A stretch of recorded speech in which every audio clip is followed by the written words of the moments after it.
చదువుకున్నవాడేమో లాజికల్గా వెతుక్కుంటాడు, చదువు లేనివాడేమో పసిబిడ్డలాగా నమ్ముతాడు.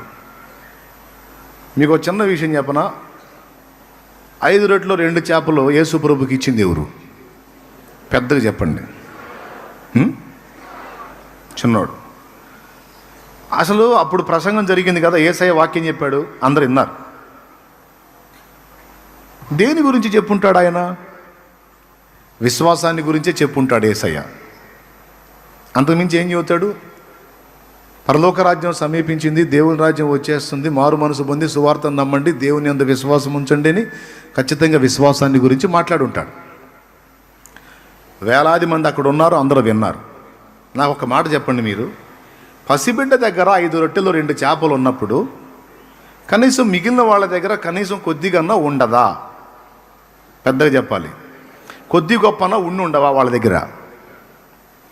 దాదాపు పురుషులు 5,000 మంది అంటే స్త్రీలు ఇంకా అంత వేసుకోండి, పిల్లలు ఇంకా అంత వేసుకోండి, కనీసం 12 నుంచి 15,000 మంది అక్కడ గుంపు.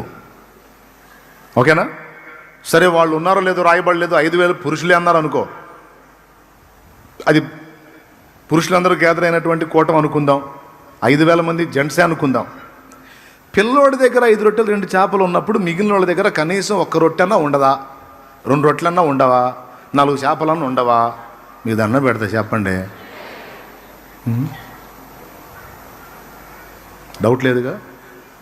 మరి ఉంటే యేసు ప్రభు ఇచ్చిన పిలుపుకి పిల్లవాడు కదిలాడు, కానీ అంతమంది పెద్దోళ్ళు ఉండి ఒకడన్నా నా దగ్గర ఈ 4 చేపలు ఉన్నాయని రాలేదేందండి? నా దగ్గర ఈ 2 చేపలు ఉన్నాయి, లేదా ఈ 2 రొట్టెలు ఉన్నాయని రాలేదేంది? ఎస్, వాళ్ళు ఏమనుకున్నారు చెప్పనా? వాళ్ళ దగ్గర కనీసం 1 చేప అన్నా 1 రొట్టె అన్నా ఉండొచ్చు. కానీ వాళ్ళు ఏమనుకున్నారు తెలుసా? లాజికల్గా ఆలోచించారు. ఆంధ్రేయ ఆలోచిస్తాడు చూడు, అట్లా ఇంతమంది సమూహం ఉన్నారు, నా బొట్టలోనేమో 4 రొట్టెలు 8 చేపలు ఉన్నాయి, కానీ ఇంతమందికి సరిపో, ఆయన ఏదో పిలుస్తున్నాడులే, కానీ ఇవన్నీ ఏమో కొత్త ఇంతమందికి సరిపోలే అనుకుని ఆ బొట్ట ఓపెన్ చేసి కూడా మళ్ళీ బొట్ట మీద మూత పెట్టేసుకున్నారు. ఖచ్చితంగా అదే జరిగి ఉండాలి. లేకపోతే చిన్నోడు కదిలినప్పుడు అందరూ కదిలి రావాలిగా. అసలు చిన్నోడి కంటే ముందు అప్పటిదాకా వాక్యం విన్న పెద్దోళ్ళు కదలాలి కదా, కదల్లా. కారణం లాజిక్. ఇంతమంది ఉన్నారు, ఇంతమందికి నా దగ్గర ఉన్న 4 చేపలు 8 రొట్టెలు ఏ మూలక అనుకున్నారు.